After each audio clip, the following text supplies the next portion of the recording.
Alerte coronavirus. Attention, attention, le coronavirus se transmet très facilement et fait des ravages. Pour l'éviter, le port du masque de protection est obligatoire en tout lieu. Dans l'administration publique ou privée, dans les réunions, les rencontres, dans les marchés, les magasins, les boutiques et lors des déplacements, le port du masque est obligatoire. Même dans les lieux privés, dès lors que l'on n'est pas seul, le masque doit être le fidèle compagnon.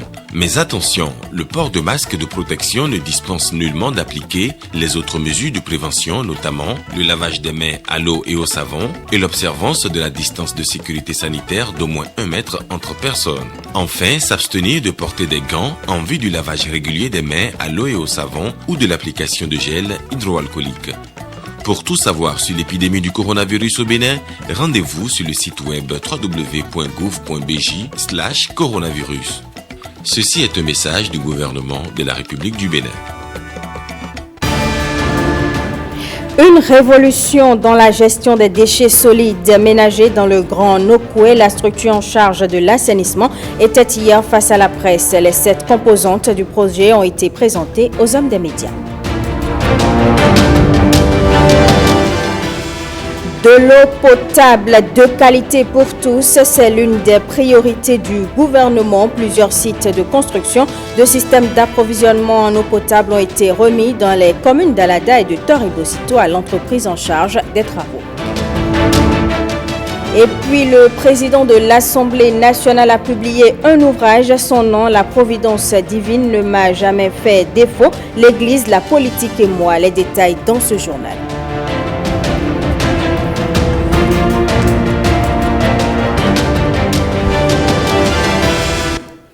Mesdames et messieurs, bonsoir et merci de préférer la télévision nationale. La gestion des déchets solides ménagers dans le Grand Nokoué connaît une révolution. Un an après le démarrage des activités de la Société de gestion des déchets et de la salubrité, les responsables ont rencontré hier les hommes des médias. Les précisions de William Choki.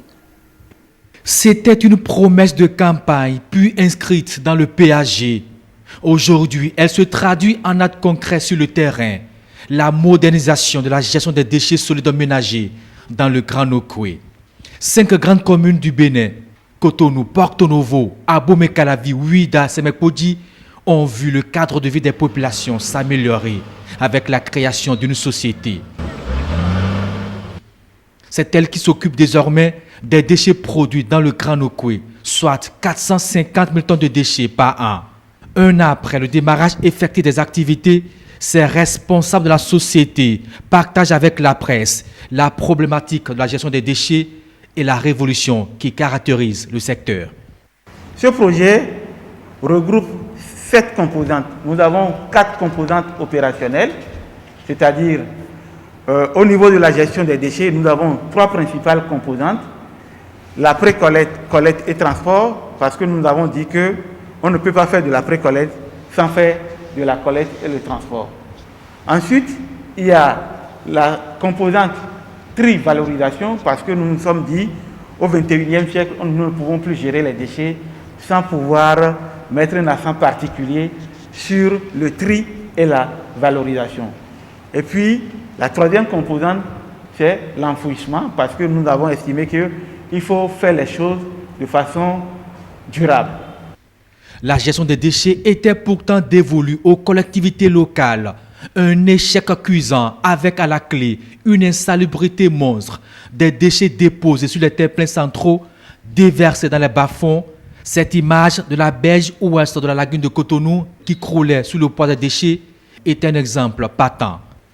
Avec l'avènement de la nouvelle société, une centaine de points noirs ont été effacés.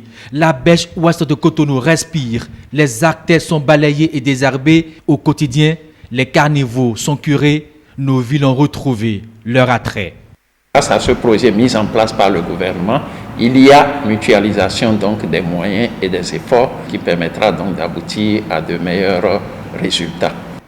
Nous allons bientôt démarrer le curage des ouvrages d'assainissement qui va consister au curage systématique de tous les collecteurs primaires. Les collecteurs primaires, c'est les collecteurs à ciel ouvert que vous voyez. Il y a les collecteurs secondaires qui sont les caniveaux, ce que nous appelons couramment caniveaux, qui sont couverts. Il y a les étangs qui permettent de drainer les eaux vers les exutoires que nous allons draguer, et ceci 4 fois par an. Nous allons procéder à un entretien hebdomadaire des ouvrages à ciel ouvert, des collecteurs primaires, parce que vous savez que ces collecteurs sont exposés aux jets de déchets de toutes sortes. Donc, nous allons les entretenir 1 fois par semaine.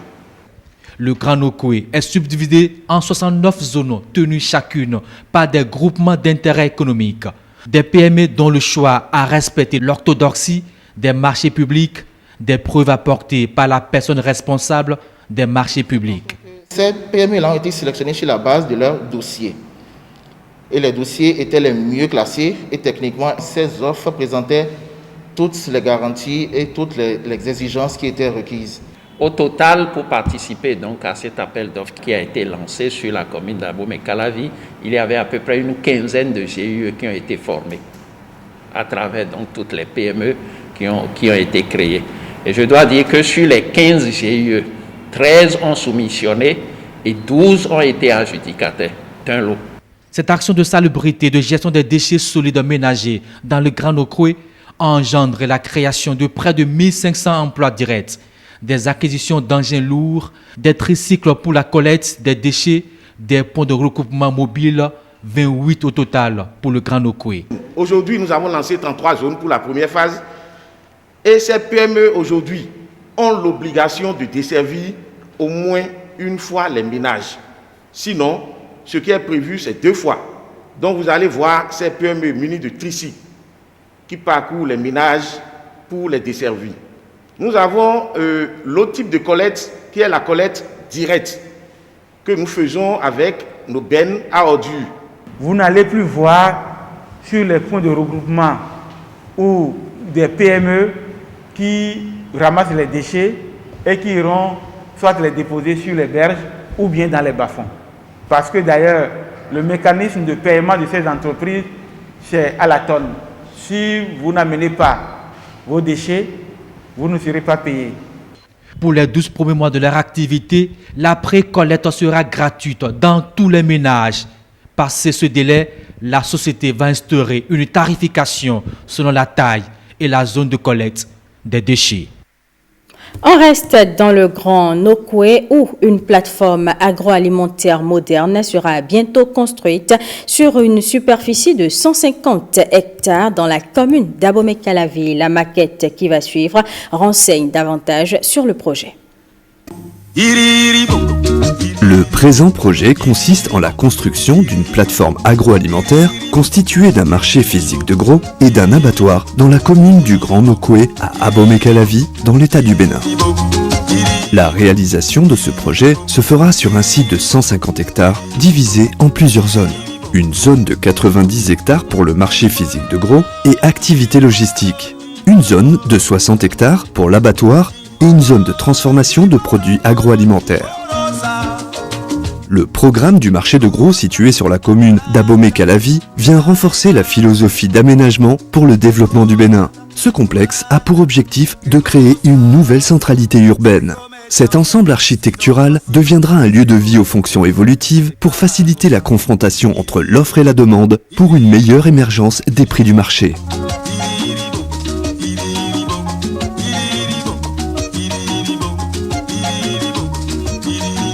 Le bâtiment entrée symbolise l'entrée principale du marché de gros. Ce bâtiment regroupe les services de fret et les services d'entrée-sortie du marché de gros, sans oublier un parking dormant de 30 places pour les poids lourds.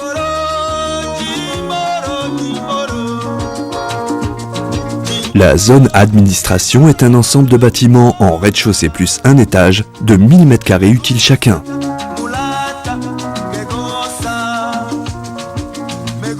Il est prévu au rez-de-chaussée de ce bâtiment tous les services communs et sociaux du marché de détail. L'étage du bâtiment administratif est essentiellement réservé au bureau de gestion du complexe. Le marché physique de gros sera aussi équipé d'une zone de restauration comprenant un restaurant semi-gastronomique de 1700 m² accessible de l'extérieur du site, ainsi que plusieurs restaurants traditionnels de type maquis qui seront organisés sur une zone de 12 000 m². Ces maquis seront dotés de terrasses semi-couvertes profitables aussi bien aux visiteurs qu'aux usagers et employés du pôle agroalimentaire.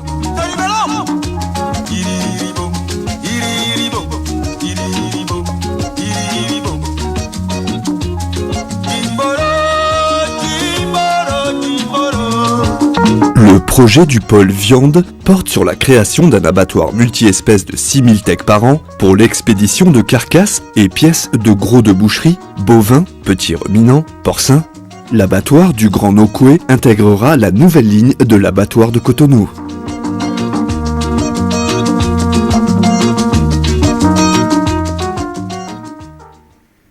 Faciliter l'accès à l'eau potable de qualité et à moindre coût, c'est l'une des priorités du gouvernement qui veut construire dans certains départements du Bénin des systèmes d'approvisionnement en eau potable. Plusieurs communes bénéficient donc de ce système. C'est le cas des communes d'Alada et de Toribocito. La remise des sites a eu lieu sous la supervision de l'Agence nationale d'approvisionnement en eau potable en milieu rural. Ricardo Loïc Kekpekou, Patrick Nimavo, compte rendu.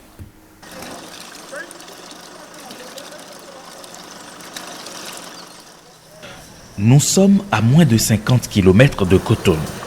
Ici, dans l'arrondissement de Lissé-Gazon, commune d'Alada, l'eau potable est encore rare. Ces difficultés seront bientôt conjuguées au passé.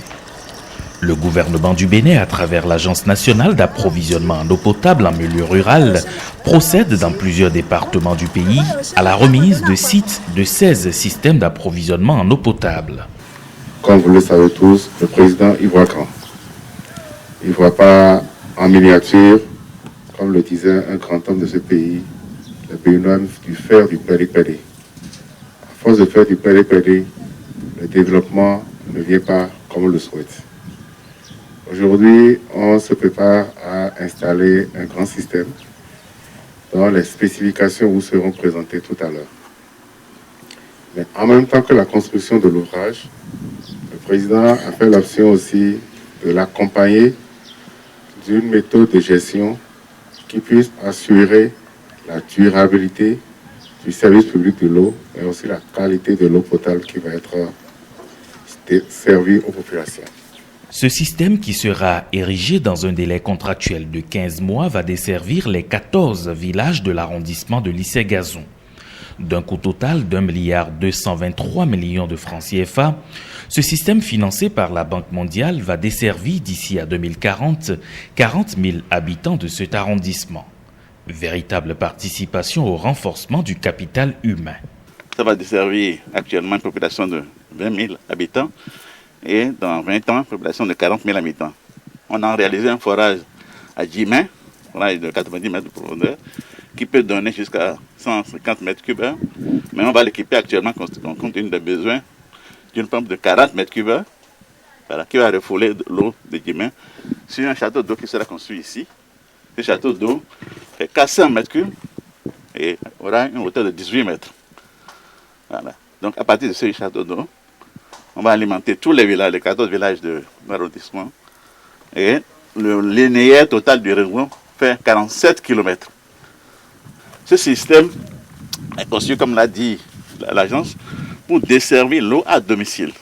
C'est-à-dire, c'est comme en ville, vous pouvez demander des branchements à domicile. L'eau, c'est la vie. Et ce gouvernement actuel s'attelle à satisfaire tout le monde. Eh bien, en tant qu'entreprise, nous, pour ce qui nous concerne, je crois que nous ferons tout ce qui est possible pour exécuter ce marché dans les normes et dans le délai. Espérant bien sûr que chaque acteur jouera son rôle. De quoi rassurer le chef d'arrondissement de Lissé-Gazon, tout heureux de la volonté du gouvernement d'assurer une meilleure qualité de l'eau aux populations. C'est à juste titre que le maire d'Alada a procédé à la remise officielle du site. Nous déclarons la remise de ce site à Lissé-Gazon à l'entreprise qui veut construire le château d'eau pour tout le nombre de villages de Lissé-Gazon, y compris aussi quelques villages de Kamé.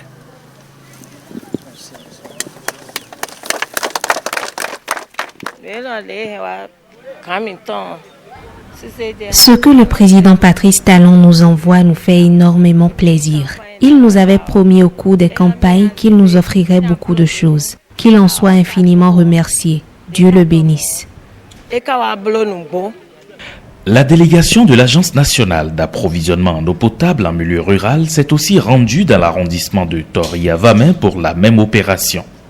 Cette femme a parcouru des kilomètres pour exprimer sa joie.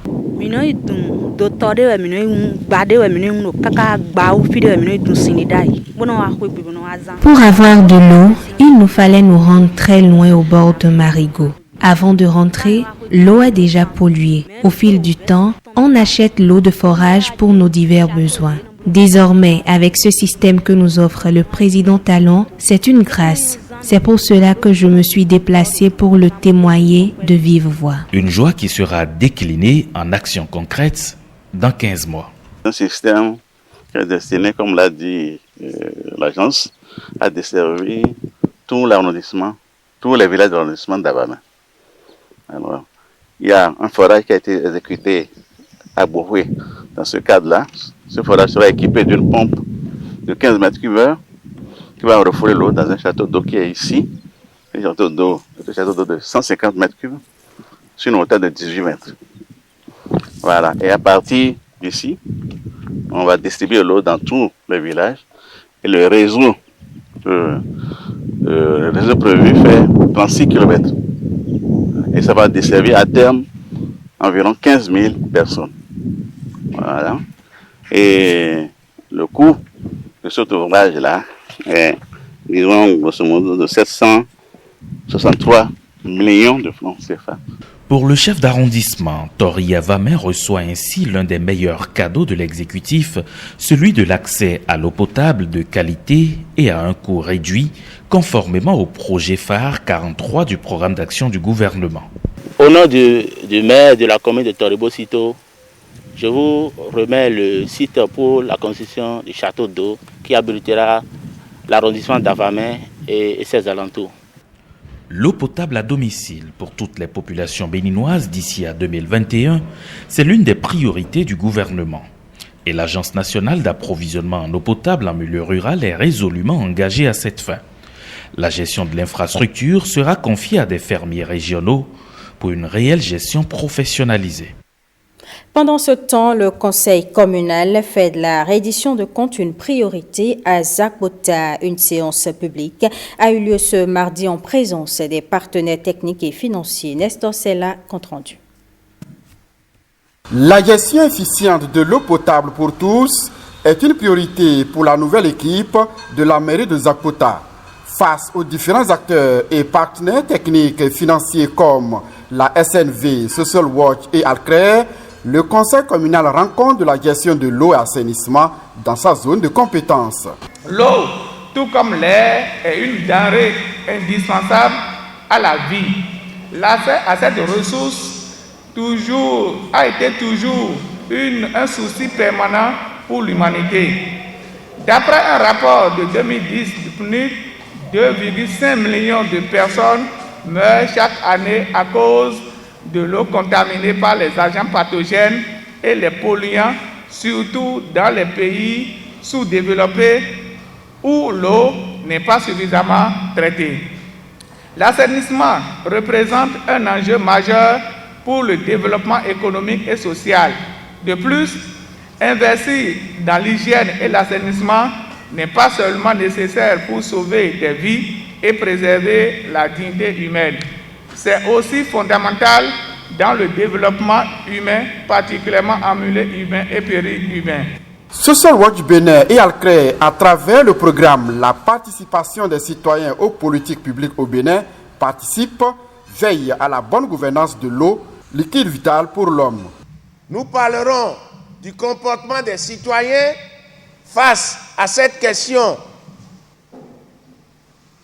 de l'eau potable et nous verrons ensuite ce que nous devons nous interdire et nous verrons aussi ensuite ce que nous devons pouvoir parfaire pour que tous les fils et toutes les filles de Zakbota, d'ici l'année prochaine, comme l'a dit le chef de l'État, puissent avoir au moins de l'eau potable dans toute la commune de Zakota à travers tous les arrondissements et pourquoi pas tous les villages.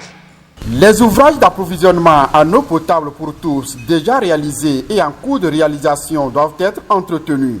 Une préoccupation du gouvernement béninois qui travaille dur pour un accès à l'eau potable pour tous. Les ouvrages qui sont là, présentement, si ces ouvrages ne sont pas bien gérés, ils vont tomber en panne. Et s'ils tombent en panne, le nombre d'ouvrages en panne impacte sérieusement le taux de décès. Le taux de décès en eau. Donc, les ouvrages qui sont fonctionnels, il faut tout faire pour que ça ne soit pas, que ces ouvrages ne tombent pas en panne. Et les ouvrages qui sont déjà en panne, il faut faire des efforts pour commencer par les réparer. L'accès à l'eau potable est une des conditions essentielles pour assurer la santé et le développement durable d'une communauté. Le directeur de l'Office du baccalauréat a publié ce mardi le classement des meilleurs candidats admis à l'examen du bac 2020. C'était au cours d'un point de presse qui a eu lieu à Cotonou. On écoute Alphonse Da Silva au micro de Osenia Deleke et Alexis Quenom. Nous avons cette année des mentions très bien. Au total, 170 mentions très bien. C'est un record. Mention bien. 1470. Mention bien. Mention assez bien. 7240. Et mention passable.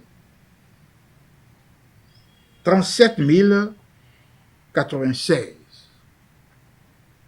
Par ailleurs, il faut noter que 220 candidats sont en situation d'attente. Ce que nous appelons ici, en termes génériques, de cas réservés. Cette année, nous avons le premier du Bénin. Mention très bien, avec 318.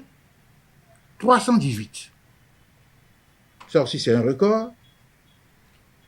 Il s'appelle, je dis monsieur, parce que c'est un monsieur, Moumpé Patrick Junior Bedossou. Et c'est en série C. Il est du collège catholique Lokosa. Le deuxième, monsieur Ponou Bido Sessi Joachim, série C. CG de l'unité, c'est appartenant. Donc, il a 136. Troisième, monsieur Aoumenou Onel Maoutin, série C toujours, collège catholique de Lokosa, avec 18002. Le premier qui vient, qui n'est pas de série C, parce que les 8 premiers sont de série C. Celui qui vient après, le 9e, série D, est monsieur Wanonkou Saturnin. Donc, série D, collège catholique Azoré. Mention très bien alors, 17,636. Le 10e, série D, monsieur Ojo Muhammad Aouga. Il est du CP franco-arabe. Vous voyez, le nom même l'indique. Hein? Mention très bien, 17636.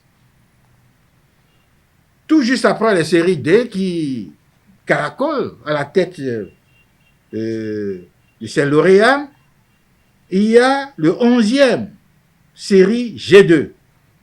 Il s'agit de monsieur Akpakasu Rogatus Brice. La première des femmes, 21e, mademoiselle Adiposi Lucrèce Pierrette Bailly du CP, donc série G2, hein, série G2 du CP Saint-Mathieu, d'Abomey-Calavi. Actualité au plan politique à présent, il s'engage à vulgariser au quotidien les actions du président Patrice Talon afin de lui garantir un nouveau quinquennat à la tête du pays. Il s'agit des bataillons de Patrice Talon pour 2021. Le mouvement a installé le week-end écoulé sa coordination communale de Porto Novo. Guillaume Avienou. L'hymne national repris en chœur dans la salle de conférence d'un hôtel à Porto Novo. Eux, ce sont les membres du mouvement politique Les Bataillons de Patrice Talon pour 2021. L'organisation installe officiellement sa coordination municipale à Porto Novo, la capitale du Bénin. Une ville chargée d'histoire ayant été le témoin, mais surtout l'un des exemples de la transformation du pays opérée ces 4 dernières années par le gouvernement du nouveau départ avec à sa tête le président Patrice Talon. Depuis 4 ans, notre pays est en pleine mutation. Notre pays a une belle image. Notre pays est devenu une bonne destination pour les entreprises internationales. Notre pays est devenu un carrefour important dans le continent africain, grâce à un seul homme que je vais nommer Son Excellence Patrice Talon. Les bataillons de Patrice Talon pour 2021 souhaitent donc que la dynamique se poursuive pour les 5 prochaines années. Ces militants s'engagent à être les porte-étendards du régime de la rupture dans Porto Novo, mais aussi dans toutes les autres contrées du pays, avec la détermination de porter le président Talon à nouveau au pouvoir en 2021, et cela dès le premier tour de la présidentielle.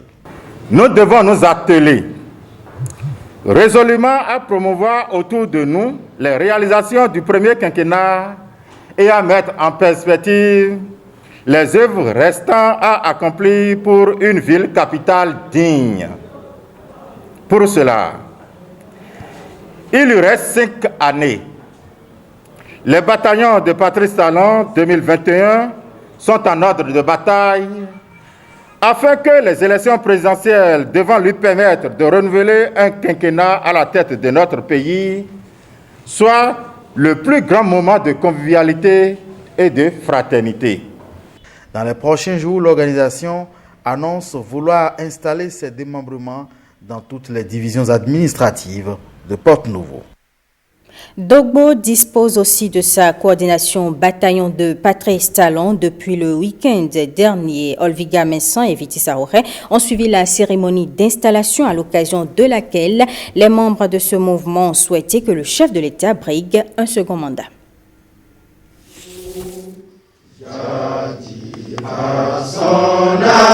Les bataillons de Patrice Talon investissent Dogbo en vue de l'installation de la coordination communale. Œuvrer pour la réélection de Patrice Talon en 2021, c'est la mission assignée à cette coordination.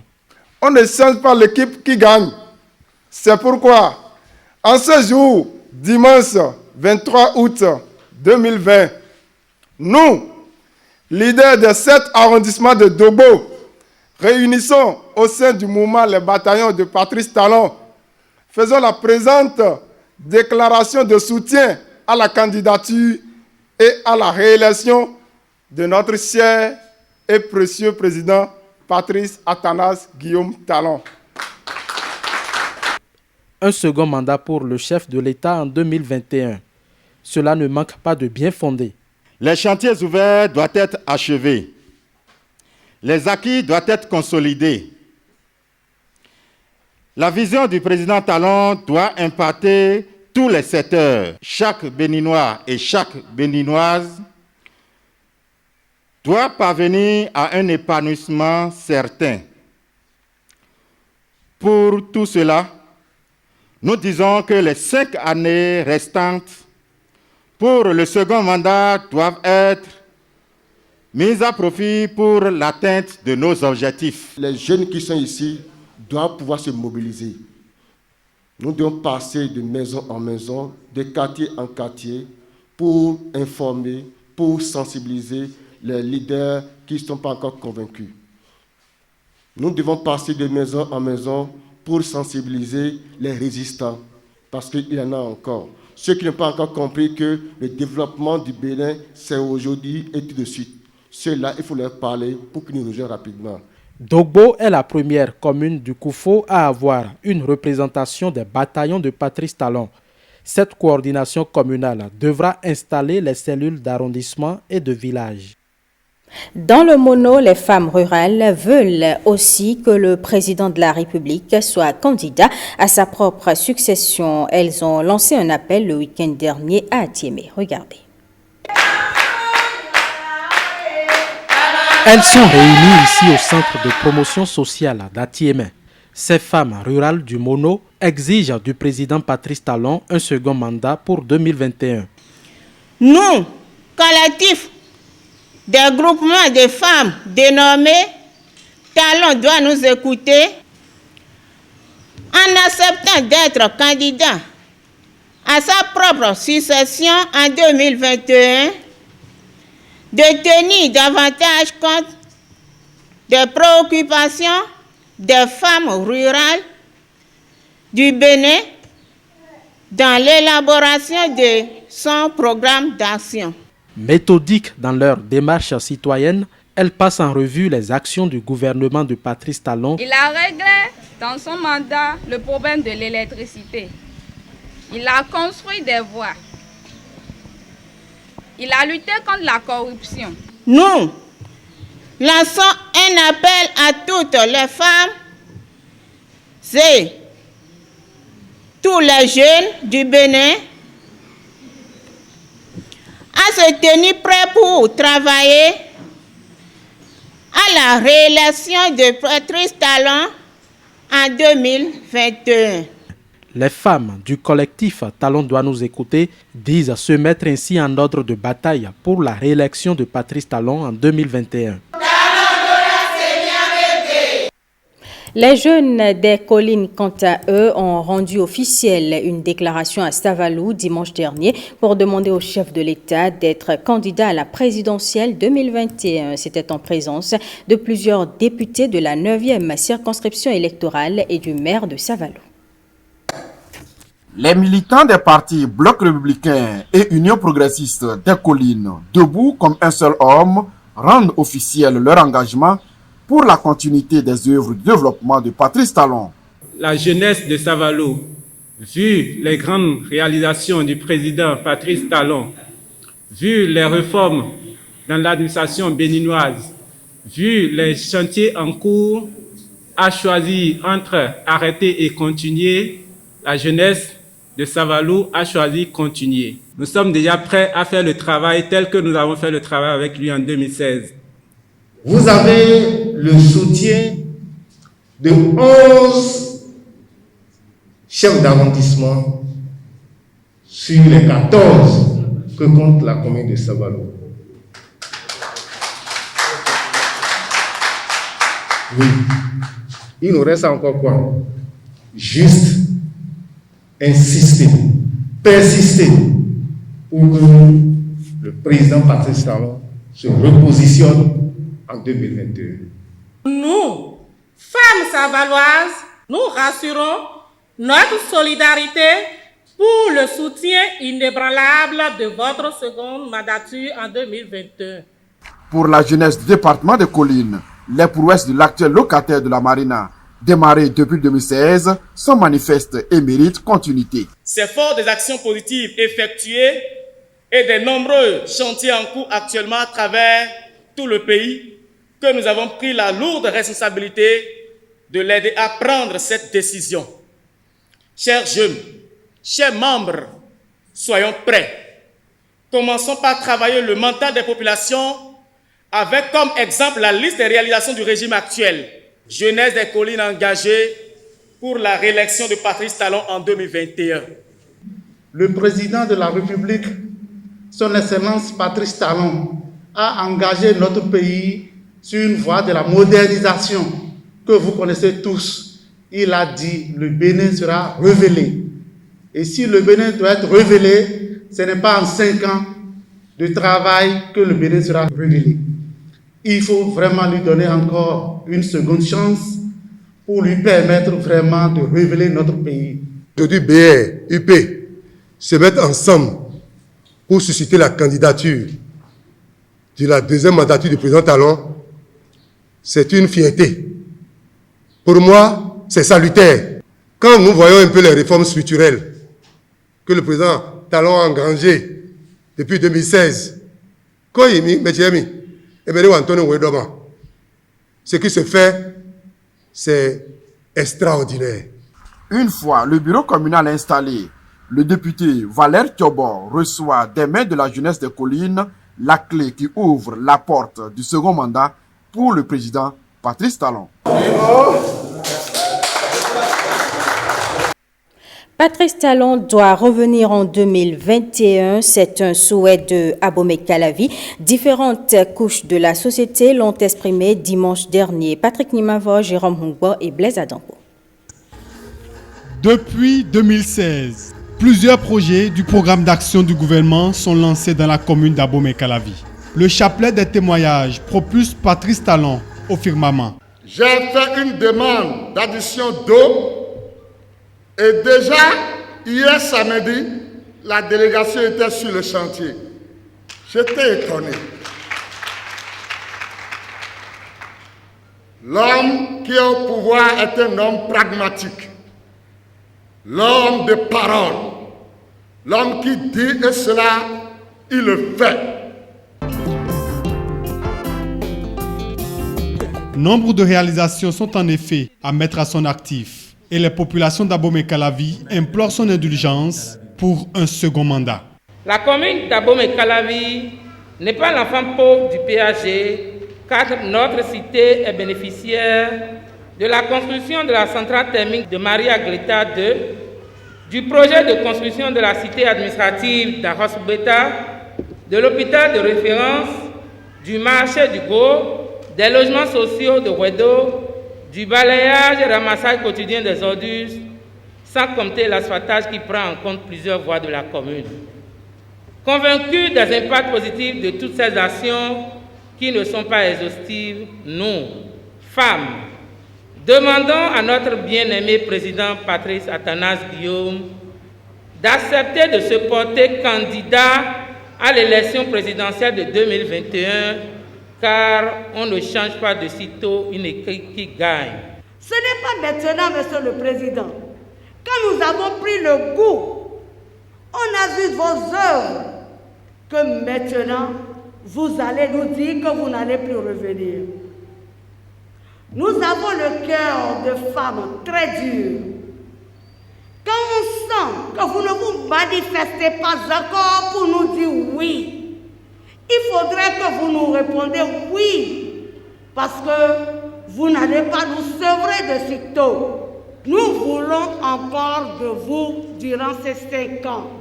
Je me joins à tous les prédécesseurs qui ont lancé cet appel solennel au bon retour de notre président pour 2021, que l'Église est 100% d'accord que ce retour soit une réalité.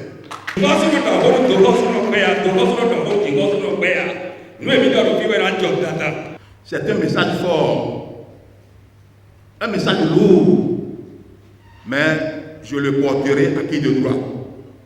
Je lui dirai que la population de Calavi me charge de lui demander d'être candidat aux élections présidentielles de 2021. C'est bien le message là. Je le ferai parce que je vous vois unis. Et vous ressemblez à ce que vous venez de me transmettre comme message. C'est un message qui vous ressemble, qui montre qui vous êtes. Vous l'avez prononcé avec un cœur sincère. C'est pourquoi je me ferai le devoir d'accomplir cette mission.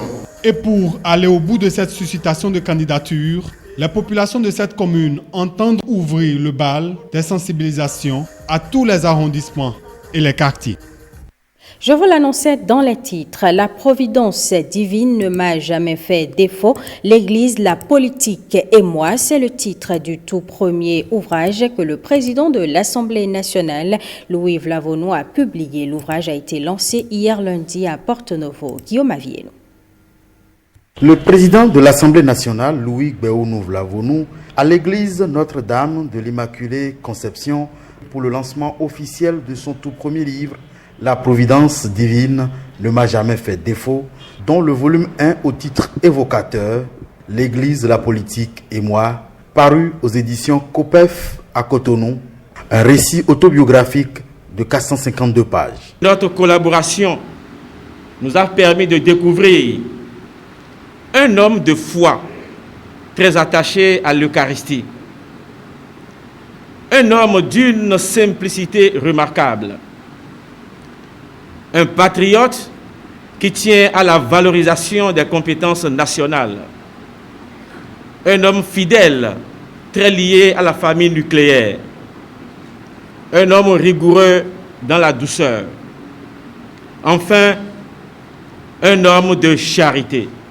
Façonné par un parcours de militant dans de nombreuses organisations à caractère politique, depuis les bancs du collège, l'homme rappelle l'itinéraire de son ascension sociale, soutenu dans l'ouvrage par les indications d'une quarantaine de dates qui ont amené l'auteur à faire le compendium de différents faits politiques intervenus au Bénin de mars 1968, alors qu'il n'avait que 17 ans, aux événements de février 1990, en prélude à l'avènement du renouveau démocratique au Bénin. Ces résultats qu'il a aujourd'hui, jusqu'à ce que nous nous soyons retrouvés ici, ne sont pas ce que vous rencontrerez chez d'autres, parce que c'est des choses sûres, c'est des résultats bien mûris, et quelles que soient les critiques qu'on peut faire autour de son action politique, on ne peut pas aller très loin sans mettre en exergue ce qui est bien. Cet ouvrage est un prétexte dont l'auteur s'est saisi pour s'ouvrir à nous sans pudeur, pour nous inviter dans son intimité, avec simplicité mais avec gravité. Les témoignages au sujet de l'auteur s'accordent donc à reconnaître en Louis Gbéonou Vlavonou un homme ouvert d'esprit, caractérisé par une modestie à nul autre pareil, au caractère bien trempé dans la foi chrétienne. Des qualités qui rendent compte à suffisance de son cheminement avec le Christ depuis 1980. Louis Gbéonou Vlavonou s'apprête d'ailleurs à sortir le volume 2 de son livre sous le titre « La douane, l'Église et moi ». Pour rappel, il a été douanier de profession. Dans la mémoire collective, on se demande si un douanier peut être chrétien. Et je dirais mon expérience, on a dit tout à l'heure, comment depuis 1980, j'ai tout jeté. Quand Jésus m'a parlé en songe, il m'a dit, je suis la protection, je suis le protecteur. Pourquoi t'embarrasses-tu de tous ces ingrédients? Je me suis réveillé la nuit, j'ai appelé 2 amis qui m'ont aidé à me débarrasser de tout et je suis parti tout jeter dans la lagune de Porto depuis 1980. Ce que je connais, c'est l'adoration eucharistique. Terminé. Louis Gbéonou Vlavonou résume en fait son existence à une mission qui prendra fin que quand Dieu l'aurait décidé, pour le paraphraser. Alerte coronavirus. Attention, attention, le coronavirus se transmet très facilement et fait des ravages. Pour l'éviter, le port du masque de protection est obligatoire en tout lieu. Dans l'administration publique ou privée, dans les réunions, les rencontres, dans les marchés, les magasins, les boutiques et lors des déplacements, le port du masque est obligatoire. Même dans les lieux privés, dès lors que l'on n'est pas seul, le masque doit être le fidèle compagnon. Mais attention, le port de masque de protection ne dispense nullement d'appliquer les autres mesures de prévention, notamment le lavage des mains à l'eau et au savon et l'observance de la distance de sécurité sanitaire d'au moins 1 mètre entre personnes. Enfin, s'abstenir de porter des gants en vue du lavage régulier des mains à l'eau et au savon ou de l'application de gel hydroalcoolique. Pour tout savoir sur l'épidémie du coronavirus au Bénin, rendez-vous sur le site web www.gouv.bj/coronavirus. Ceci est un message du gouvernement de la République du Bénin. Ce sera tout, mesdames et messieurs, pour ce journal. Merci pour votre attention. Retrouvez à 23h30 Estelle Pazou pour le JT Soir.